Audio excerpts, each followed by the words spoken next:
Hi guys. कल के video के बाद हमारे पास, जब से मैंने अपना फ़ोन नंबर शेयर किया है आप लोगों के साथ, तो मेरे पास व्हाट्सएप में बहुत मैसेजेस आए और 1000 से ऊपर मैसेजेस मेरे पास व्हाट्सएप में आए हैं। बहुत ज़्यादा मैसेजेस आए। इतने तो मैं मैसेज पढ़ नहीं पाया, लेकिन बिना किसी का नाम डिस्क्लोज़ किए हुए मैं आपको एक मैसेज पढ़ के सुनाता हूँ। ऑलराइट, ये एक हैं, तैयारी कर रहे हैं। इनका मैसेज है। प्रणाम सर, आपकी यूट्यूब वीडियो देखी तो आपसे अपना दुख बताना चाहता हूँ और कोई समझ नहीं सकता। सर, मैं 2021 LT भर्ती में 0.75 नंबर से बाहर हुआ था। उस समय बहुत दुख हुआ था।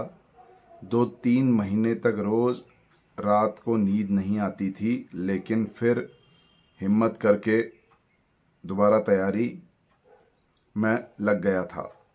4 साल से यही उम्मीद में था कि अगली भर्ती में मेरा चयन हो जाएगा। मुझे ही नहीं, मेरे घर वालों और गांव वालों को भी पूरी उम्मीद थी इस बार चयन ले लूँगा। सर, मैंने 12-12 घंटे लाइब्रेरी में बिताए हैं। घर आकर भी 3 से 4 बजे रात तक पढ़ाई की, लेकिन सर मैं इस पेपर में डिस्क्वालीफाइड हो रहा हूँ। हिम्मत पूरी तरह से टूटी हुई है। दोबारा पढ़ने का मन नहीं कर रहा है। सर, आगे क्या होगा समझ में नहीं आ रहा है। मैंने खुद पर भरोसा रखकर कर्जा लेकर MSc की थी, ये सोचकर कि आगामी LT भर्ती में चयन हो जाएगा तो सबका लौटा दूंगा, लेकिन अब समझ नहीं आ रहा है आगे कैसे हिम्मत करूं। और आपका नाम तो मैं यहाँ पर ले नहीं सकता हूँ, लेकिन देखिए, ये आप अकेले की आपकी कहानी नहीं है।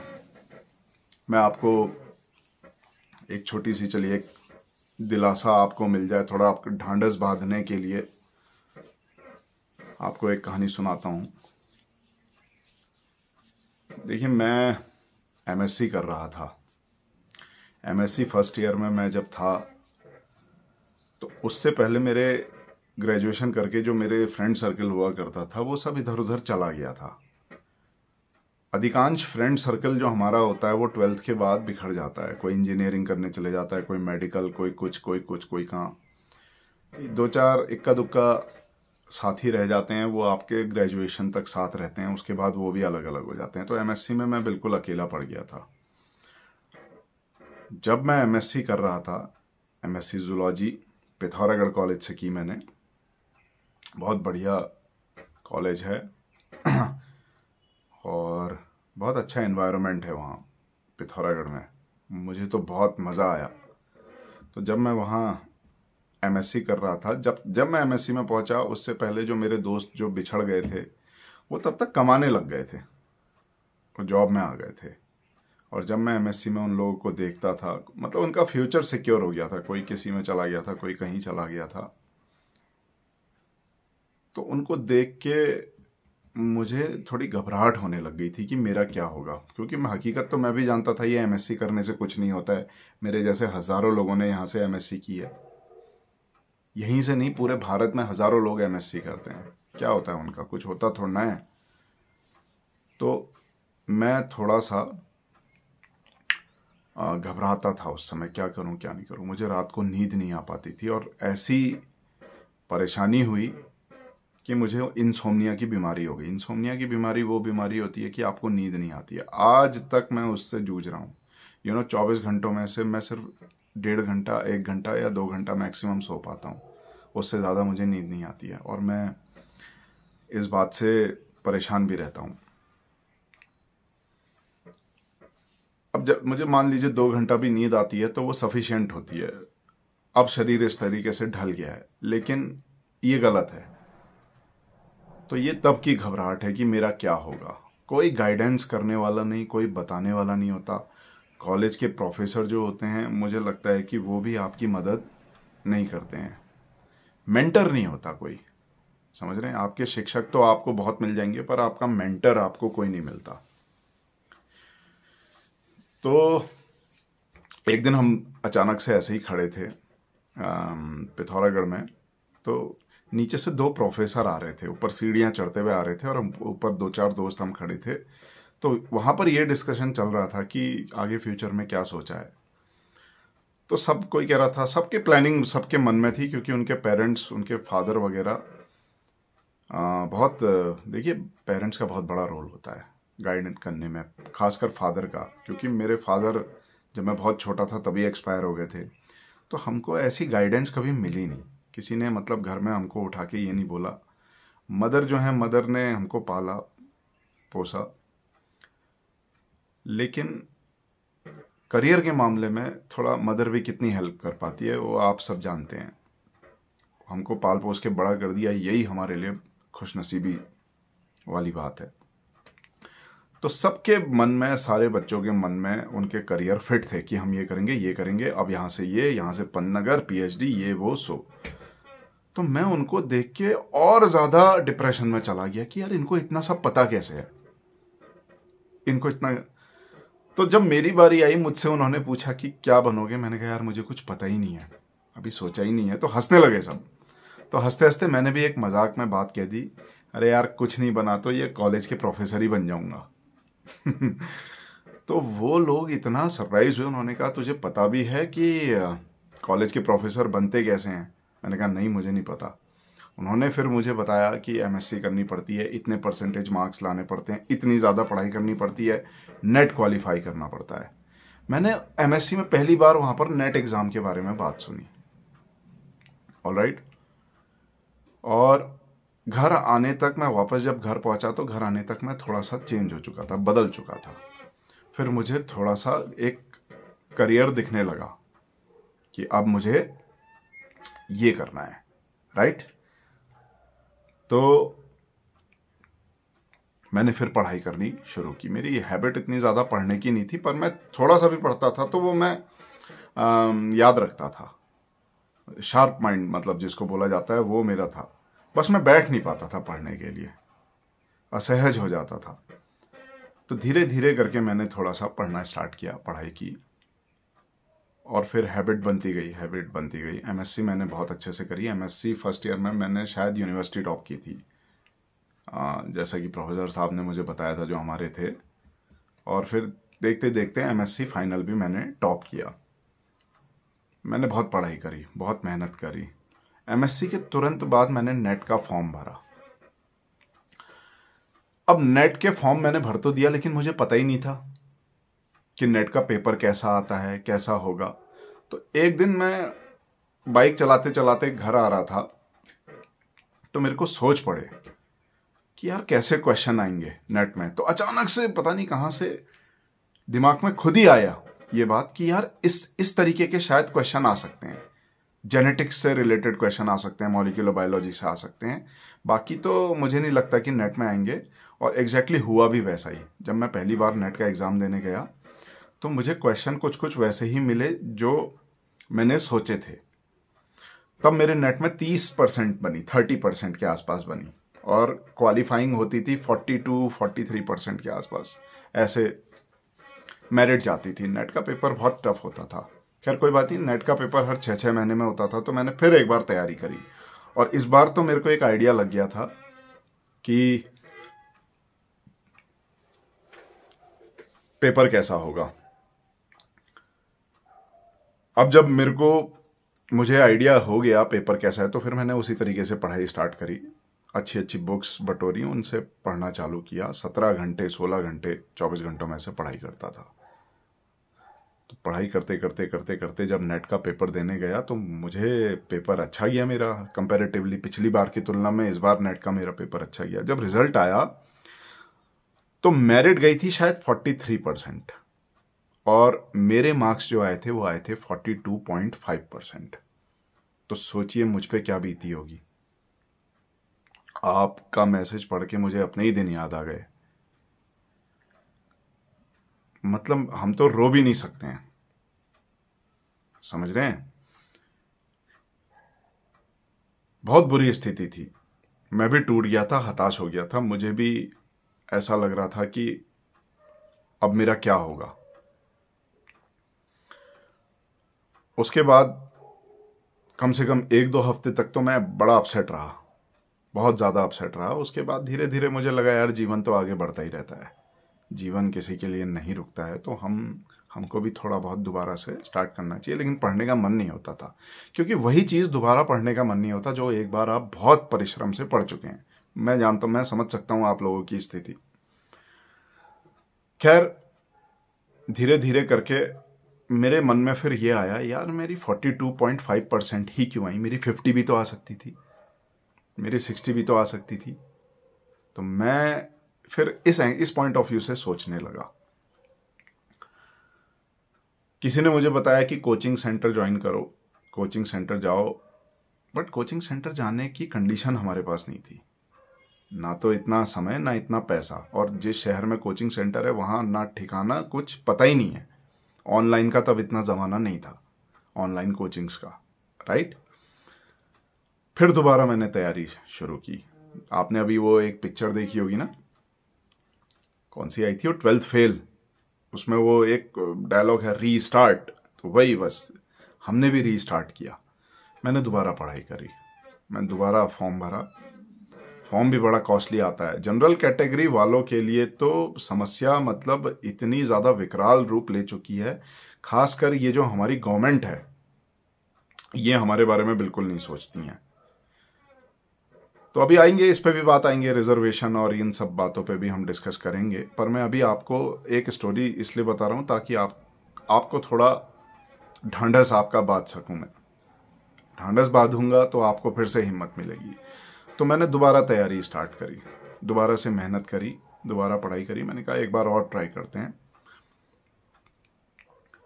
आपको पता है जब आप क्वेश्चन पेपर देके आते हैं तो आपको एक कार्बन कॉपी मिलती है, ताकि आप अपने आंसर कीज जब वो रिलीज करें तो आप अपने आंसर मिला सकें, ठीक है। तो मैं एग्ज़ाम दे के आया, कार्बन कॉपी घर लेके आया। हफ्ते भर के अंदर अंदर या उसके बाद उनकी आंसर कीज रिलीज हो जाती थी। CSIR नेट जो होता है, उनकी आंसर कीज रिलीज होती थी।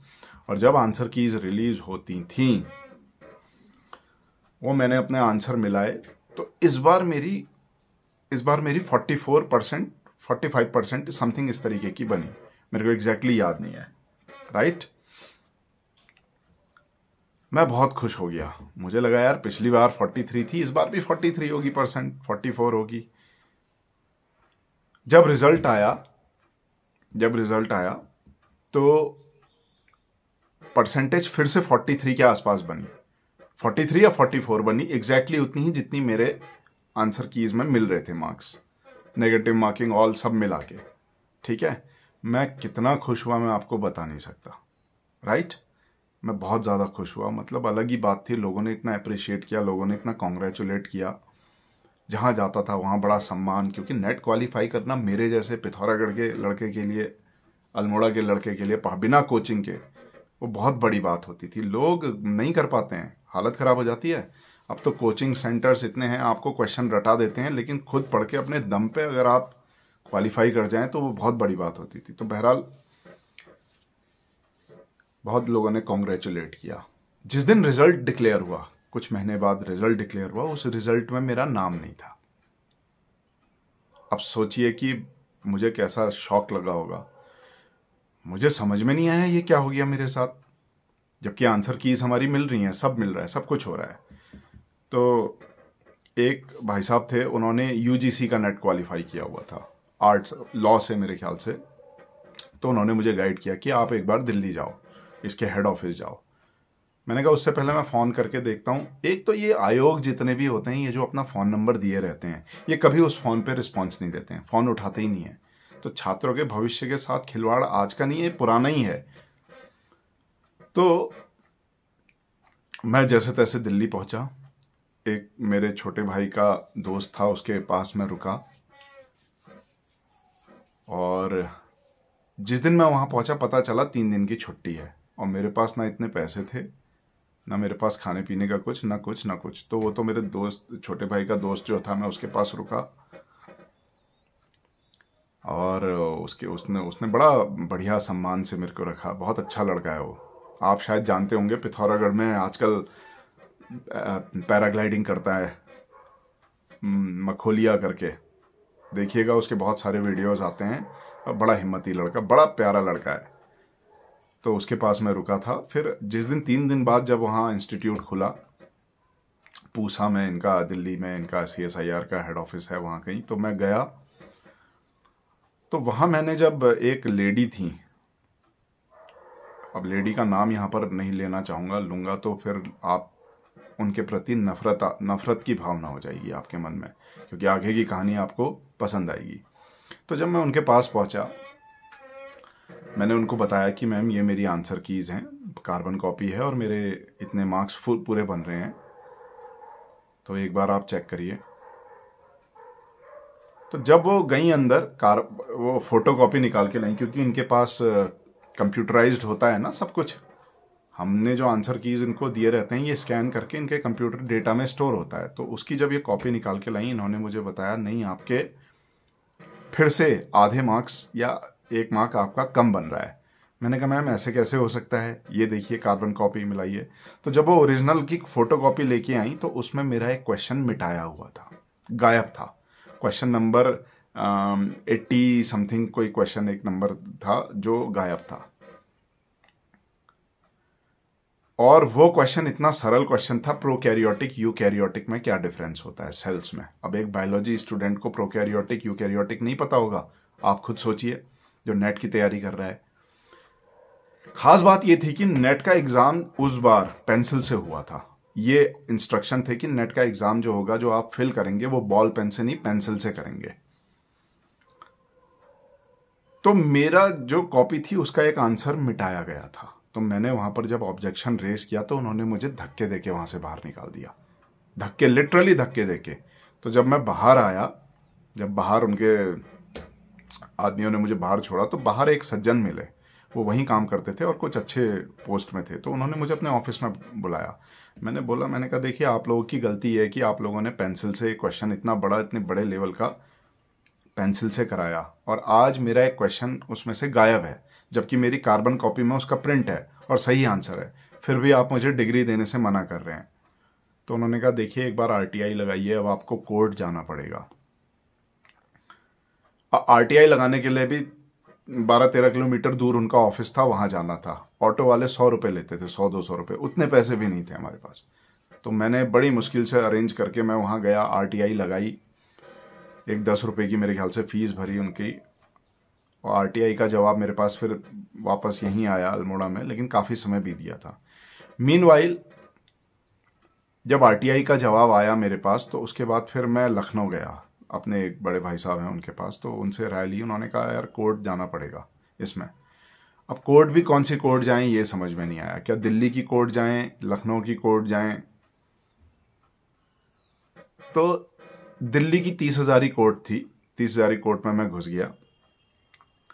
जब आप कोर्ट में घुसते हैं तो वहां लॉयर्स को देख के ना आप डर जाते हैं, घबरा जाते हैं। आपको पता है, एक लॉयर जब आता है अपनी करोड़ों की, लाखों की गाड़ी से, जब वो नीचे उतरता है, तो 2 उसके इधर 2 उसके उधर आदमी चलते हैं, और वो अपना बिल्कुल महंगा लिबास में ऐसे जाता हुआ दिखता है जैसे कोई देवता जा रहे हो। मैं सच कह रहा हूँ, ये मेरा पहला एक्सपीरियंस था वकीलों को देख के। तो मैं डर गया, मेरी हिम्मत ही नहीं हुई कि मैं इनसे बात भी कैसे करूं। मैं घंटों बैठा रह गया वहां, बात ही नहीं कर पाया। मैं इतना शाई नेचर का, मैं आपको क्या बताऊं, मैं इतना घबरा गया था। फिर एक सज्जन खुद ही आ गए कि बच्चे आप बहुत देर से यहाँ पर बैठे हैं, क्या प्रॉब्लम है। तो मैंने उनको बताया कि मैं यहाँ से आया हूँ और मेरे साथ ऐसा ऐसा हो गया है। अब मैंने क्या कर दिया था, मेरे साथ गलती क्या हुई थी, देखिए ये गलती कभी आप लोग मत करिएगा। जो कार्बन कॉपी हमको मिलती है, मैंने जब आंसर अपने चेक कर रहा था, मैं मिला रहा था, तो मैंने पेन से टिक कर दिया उनमें कार्बन कॉपी में कि ये मेरा सही है, ये गलत है, ये सही है, ये गलत है।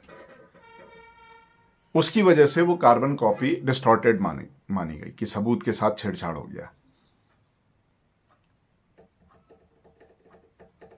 मैंने थोड़ा गड़बड़ ये कर दी थी। तो वकील साहब उन्होंने बताया कि ये आपका केस लड़ेंगे। मैं उनके पास गया, उन्होंने कहा हाँ हाँ मैं लड़ूंगा, बिल्कुल लड़ूंगा यार, तुम जैसे स्टूडेंट के लिए ही तो मैं बैठा हूं और मुफ्त में लड़ूंगा, तुम चिंता मत करो, मैं तुमको तुम्हारा हक दिलाऊंगा।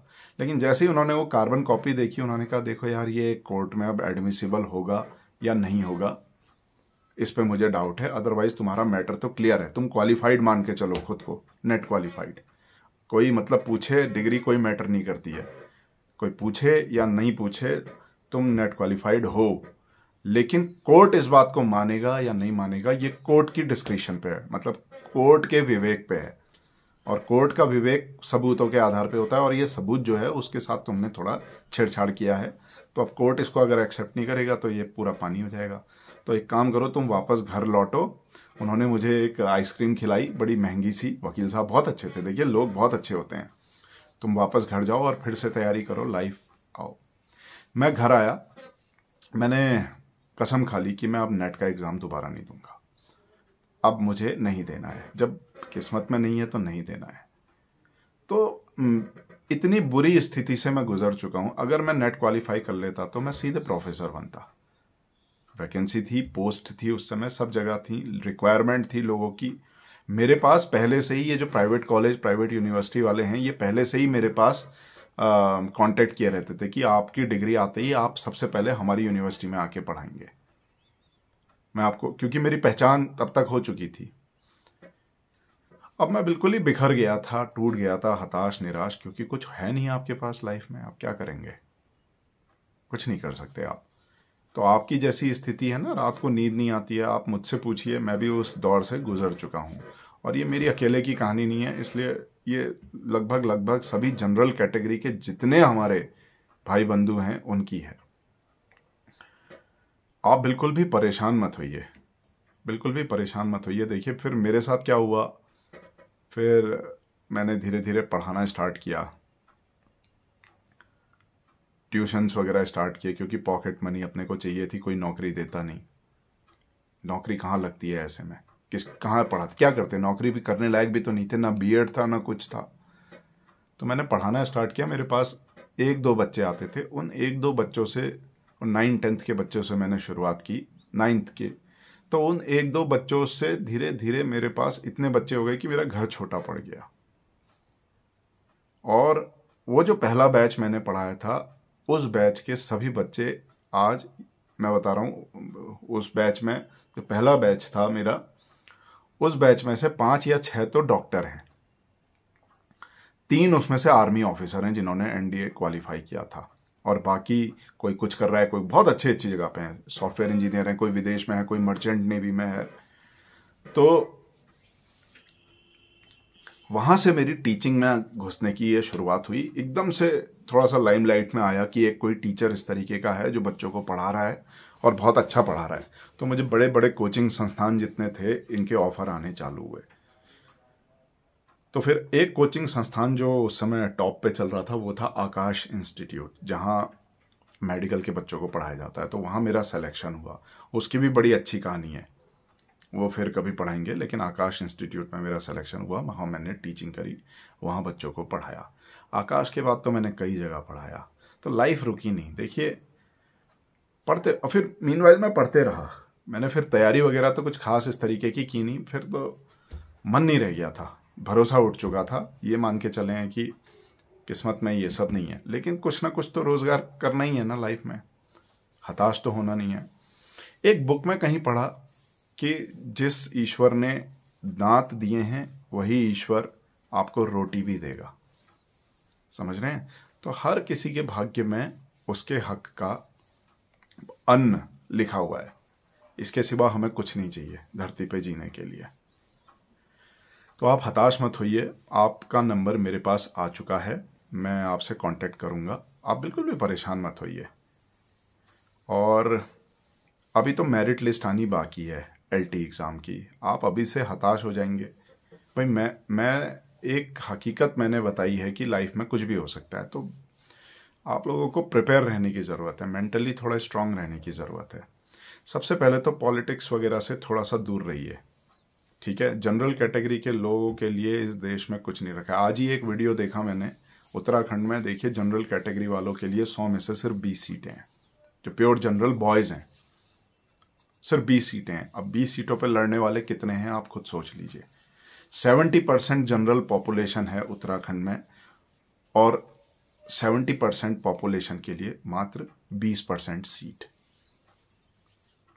ठीक है, तो ये विडंबना हो चुकी है। तो जनरल कैटेगरी वालों के लिए तो संघर्ष बहुत बहुत बहुत बढ़ चुका है, इन नेताओं की वजह से, इन पॉलिसीज़ की वजह से।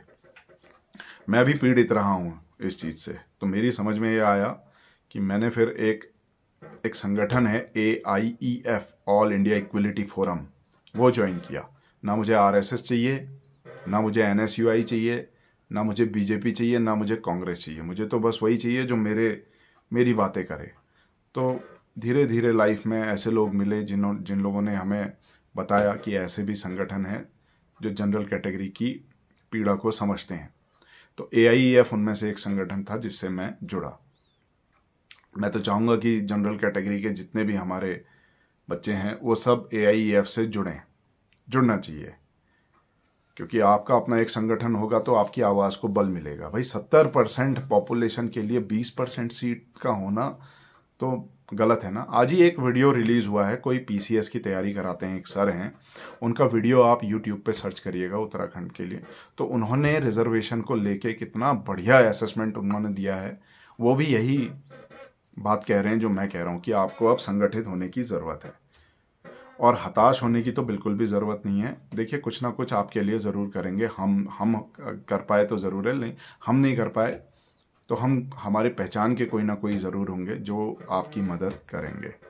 और आपका सिलेक्शन मान लीजिए इस बार नहीं हुआ, अगली बार होगा। लेक्चरर की तैयारी करिए और एग्ज़ाम्स की तैयारी करिए। बथेरे एग्ज़ाम्स पढ़े हैं, ऐसा नहीं है कि ख़त्म हो गई है यहाँ पर दुनिया। आप तैयारी करिए। और अगर आपको फाइनेंशियल दिक्कत होती है तो हम कहाँ पैसा लेते हैं भाई, हम कराएंगे ना आपकी तैयारी, मैं कराऊंगा। आप क्यों चिंता करते हैं? मैं तो बैठा ही इसलिए हूँ। भगवान ने, मतलब मुझे ऐसा लगता है कि ये बुद्धि बहुत अच्छी दी है। बाकी बुद्धि जो भी दी है, लेकिन ये सद्बुद्धि बहुत अच्छी दी है कि हमारे अंदर सेवा भाव होना चाहिए। जब तक आपके अंदर सेवा भाव नहीं है तब तक आप किसी काम के नहीं हैं। तो मेरे अंदर वो थोड़ा सा सेवा भाव भगवान ने दिया हुआ है और मैं भरपूर आपकी मदद करूंगा। आपको पढ़ने का मन है, मैं पढ़ाऊंगा। मेरे ऑनलाइन बैचेस अभी शुरू होने वाले हैं, देखिए। और उन ऑनलाइन बैचेस में इतनी जगह, मतलब तुरंत भर जाते हैं। ठीक है, तो मैं आपको उसमें भी एडजस्ट करूंगा। लेक्चरर के मैं तैयारी कराने वाला हूं अब, और मैं पढ़ाऊंगा बढ़िया तरीके से दोबारा से आपको। आपने ऐसी बायोलॉजी कहीं पढ़ी नहीं होगी जैसी बायोलॉजी मैं आपको पढ़ाऊंगा। You just don't worry about that, okay. तो आपका नाम मैं फिर से यहाँ तो ले नहीं सकता, लेकिन अगर आप ये वीडियो देख रहे हैं तो ये पूरा वीडियो आपको डेडिकेटेड है, ठीक है। और आज से आप मेरे भाई की तरह हैं, आप बिल्कुल भी हताश मत हो। एक आप ही का मैसेज नहीं है, मैंने बाकी मैसेज अभी इतने ज़्यादा पढ़े नहीं हैं। औरों के भी बहुत लंबे लंबे मैसेज आए, लेकिन आपकी थोड़ी कहानी जैसे ही मैंने पढ़ी तो वो थोड़ी सी मुझे मार्मिक कहानी लगी। और ये दूसरे बच्चों को भी पता होना चाहिए आपके जीवन का संघर्ष क्या है। सबकी, देखिए, सबको लड़ने पड़ते हैं अपने अपने युद्ध, चाहे राजा राम हो चाहे गौतम बुद्ध। तो आप क्या करिए, अपना संघर्ष तो आपका है ही। अब मैं हिमालय पे जाके एक टांग पे खड़ा होकर तपस्या करूं कि आपके दुख कम हो जाएं, तो ऐसा होगा नहीं कि आपके दुख कम हो जाएंगे। आपको अपने भाग्य के दुख तो भोगने ही पड़ेंगे। मैंने अपने भाग्य के दुख भोगने हैं, आपने अपने भाग्य के। तो बस हिम्मत रखिए, हिम्मत मत हारिए, सब बढ़िया है। अब अभी तक तो हम साथ नहीं थे, लेकिन आज से तो हम साथ हैं। तो आप हमसे जुड़िए और तैयारी करिए, दोबारा करिए। बायोलॉजी में कोई प्रॉब्लम, कहीं XYZ, बायोलॉजी केमिस्ट्री में किसी को कोई प्रॉब्लम होती है तो मेरा व्हाट्सएप नंबर मैंने पिछले वीडियो में आपको दिया हुआ है। आप मुझे प्रॉब्लम्स लिख के भेजिए, हम ज़रूर आपको रिस्पॉन्स करेंगे, ऐसा नहीं है। और अगर आप लोग को लगता है कि दोबारा तैयारी करनी है तो आप लोग हमारे बैच ज्वाइन करिए। फाइनेंशियली वीक हैं आप लोग, नहीं कर पाते हैं, तो वो भी हमें बताइए, उसके लिए भी हमारे पास बैच है। हम बिल्कुल सेम, कोई उसमें भेदभाव नहीं करते हैं कि आपका भी पढ़ा देंगे हम बढ़िया तरीके से। तो चिंता मत करिएगा। Thank you.